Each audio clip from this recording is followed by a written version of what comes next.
pero me da mucho gusto darle la bienvenida y que nos platique un poco acerca de las funciones que está desempeñando en este importante cargo.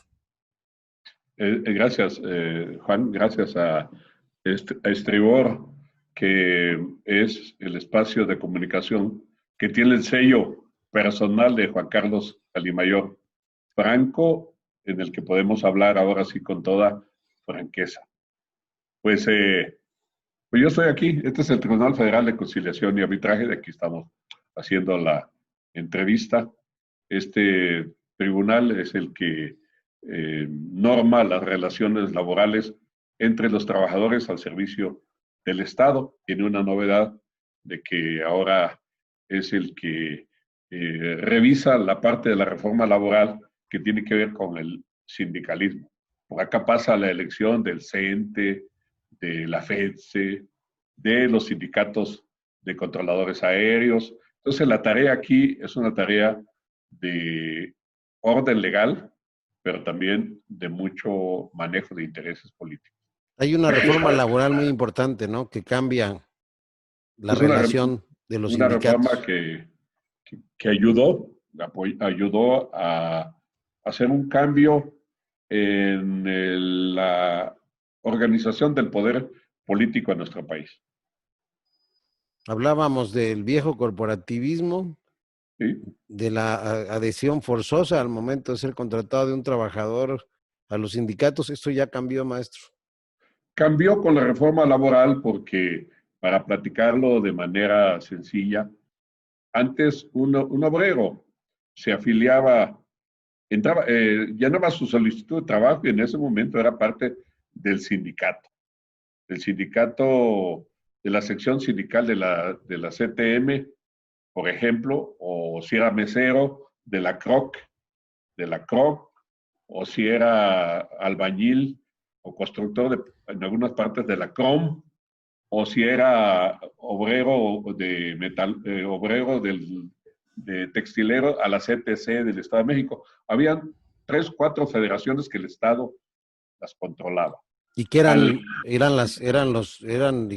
PRI, ¿no? Eran sus Pues era un organizaciones. pilar uno de los sectores del PRI.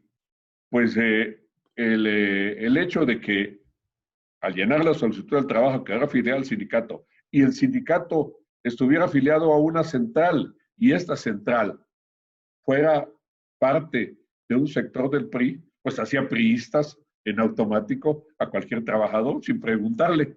Y si no, estaba la cláusula de exclusión. Así se llama, la cláusula de exclusión. Es el corporativismo que le dio ese vigor al PRI, porque el PRI movilizaba a gran parte de la sociedad porque los que tenían tierra, los demandantes de tierra, la asamblea ejidal en automático era un comité seccional del PRI. Una sección sindical era en automático un seccional del PRI. No era una novedad eso, ¿no? La mitad del siglo pasado se caracterizó por eso. Es decir, la etapa previa a la Segunda Gran Guerra nacieron los partidos de Estado, o sea, el Partido Nacional Socialista de Alemania o... En China, en Rusia.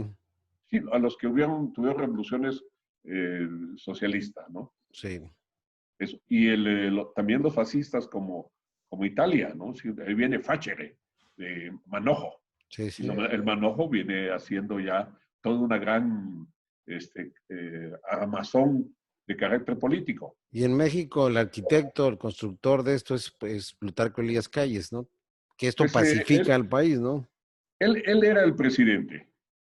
Él era el presidente y como tal, el PRI se estrenó en 1929 con la primera elección. La verdad que esa elección fue uno de tantos atracos electorales que vivimos, es esa la del 29.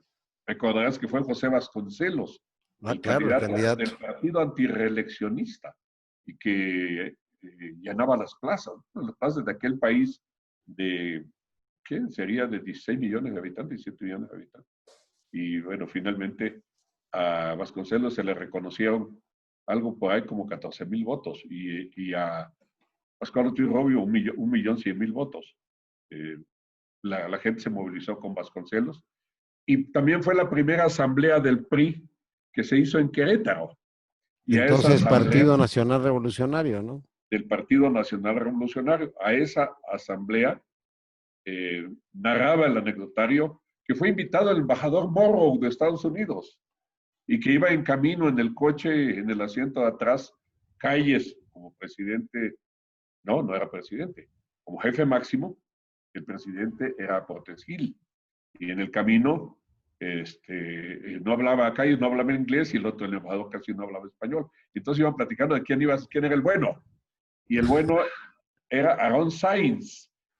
Y dijo, I don't not, yo no sé, I don't Sí, know. sí. Dijo, y yo que él, I don't know, dijo, Aaron no. Y entonces se lo quitó a Aaron y entró Plutarco. Bueno, pero Y fue, Calles termina su mandato y vienen 3 presidentes al hilo en aquella época donde se decía, aquí vive el presidente, pero el que manda vive enfrente. El jefe máximo de la revolución es Plutarco Elías Calles. Vienen 3 presidentes. Calles queda como jefe máximo y luego sigue Pascual Ortiz Rubio, que es electo en esa elección del 29, que no fue Aaron Sainz, fue Pascual Ortiz Rubio. Él renuncia precisamente ante el acoso, aquí vive el presidente, pero el que manda vive enfrente, porque Calles vivía en Lanzures y el presidente todavía había en Chapultepec. Luego terminó Abelardo L. Rodríguez ese periodo, y vino el general Cárdenas, Pemex. Era un presidente débil, digamos. Era un presidente débil, que había un hombre fuerte. ¿Dónde Hasta está que la razón llega, del hombre fuerte? hasta que llega Lázaro Cárdenas como hombre fuerte, con otra visión. Pues sí, llega él a reivindicar la ideología de la Revolución Mexicana, que tiene su momento máximo, en que se soportaba siempre la prensa juega un papel relevante en la vida de nuestro país. Es decir, la prensa con Madero. La prensa pues va creando el clima de animadversión con Madero. La prensa contra Ortiz Rubio y siempre exaltando a Calles. Pero el general Luis Alamillo, que apareció una entrevista que le hicieron a él en proceso, y dijo, a ver, ¿por qué Calles era poderoso? Y dijo, porque mandaba a los comandantes militares. Los comandantes militares los ponía él, porque todavía el ejército era el ejército incólume de la Revolución Mexicana, y los jefes militares pues estaban ahí con sus prestigios y sus aureolas y sus grados. El ejército se fue institucionalizando. Por eso el general Calles, en aquel golpe, el general Cárdenas, el golpe de mano que da a mediados del año de gobierno, lo que cambia son los comandantes de zona militares y ya le hacen la invitación a Calles a que salga. Y este general Alamillo, con el grado de capitán, es el que va a notificarle a Calles que debe salir del país. Pero regreso al partido, porque el Partido Revolucionario Institucional fue el eje de transmisión de la vida política en nuestro país. Dijiste, Calles pacificó al país. Sí, porque en el partido, cuando Calles fundó un partido que no lo concibió de su cabeza, él vio el Partido Nacional Socialista en Alemania, corporativizó a todas las corrientes de militares y corporativizó a los campesinos demandantes de tierras. Y nació así el partido que tuvo su prueba en la elección del 29. Diríamos, el Partido Revolucionario Institucional tuvo 3 etapas. Una, su nacimiento y la integración de las corrientes de los caudillos militares. 2, los sectores con Cárdenas, la tierra, los trabajadores y la clase media emergente. Y la institucionalización con Miguel Alemán. Y ese es el partido que da los elementos para que la política económica bien y los resultados del proyecto nacionalista de la Revolución Mexicana hagan el milagro mexicano, que ahora se lo atribuimos a Ortiz Mena. Pero El cierto milagro es mexicano en términos de desarrollo económico, ¿no? el desarrollo estabilizador que se le Sí. llamó. O sea, nuestro país duró de los gobiernos de Ruiz Cortines, el de López Mateos, el de Díaz Ordaz, hasta el de Echeverría, con una paridad estable del dólar. Y empezó el crecimiento de la clase media. Y con La crecimiento apertura, económico, ¿no? sí, el desarrollo económico, pues venía ya también de la parte del campo, el gran reparto agrario, reparto de verdad que se hizo en el cardenismo. Pero regresamos al papel que juega el PRI en una etapa del país, es decir, no hay instituciones eternas, excepto la Iglesia Católica, ¿no?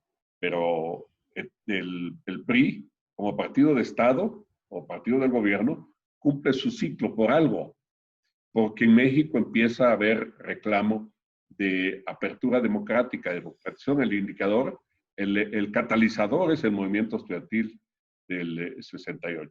Pero ¿por qué decíamos hacía alusión a la libertad sindical? Toca aquí al asunto de este tribunal y a los tribunales laborales. Porque el movimiento obrero era el bloque histórico, se decía, ¿no? Pero el bloque el que iba a ser la revolución. ¿Por qué? Porque el enfoque de estudio del proceso histórico era que la lucha de clases iba a ser la transformación de los estados y de las sociedades.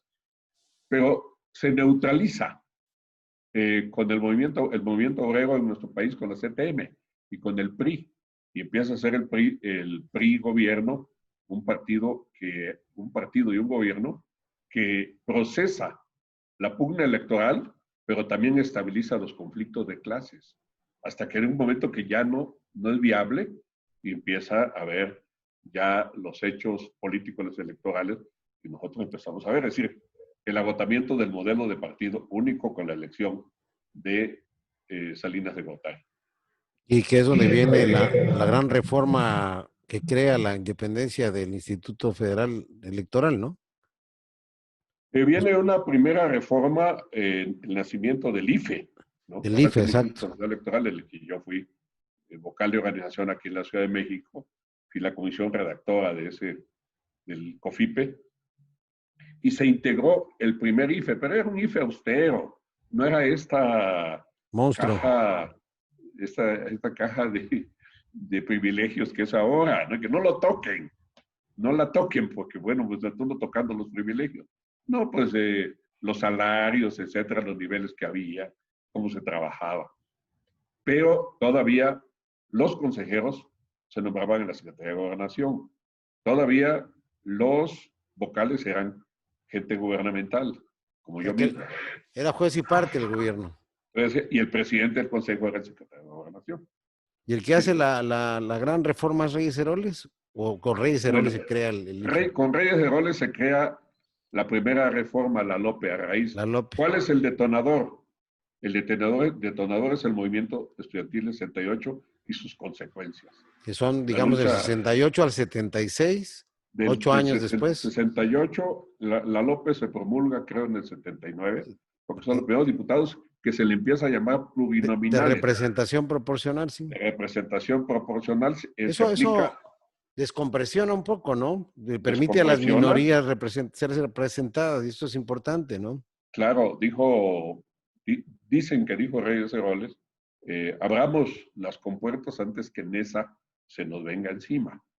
Abramos las compuertas de la libertad política. Bueno, pero luego viene una crisis política con la elección de Salinas. Pasa todavía la elección de la Madrid, pues la crisis política hay con la elección de Salinas, porque se da el desgajamiento dentro del PRI. Recuerda que la corriente democrática surgió del seno del PRI, que le encabeza Cuauhtémoc Cárdenas y Porfirio Muñoz Ledo, y empiezan a sumarte otros personajes regionales como Andrés Manuel López Obrador, que es el que es el eje del nacimiento del Frente Democrático Nacional en Tabasco, con su candidatura al gobierno. Todo este proceso llegó hasta el año 2000, en que ya participabas, se dio la alternancia. Se dio la alternancia con Fox, pero Fox dejó intocada toda la armazón de intereses y de privilegios del viejo modelo. Por eso dijeron que era gato paradismo. Ahora se están tocando los intereses. Y bueno, pues hay las resistencias.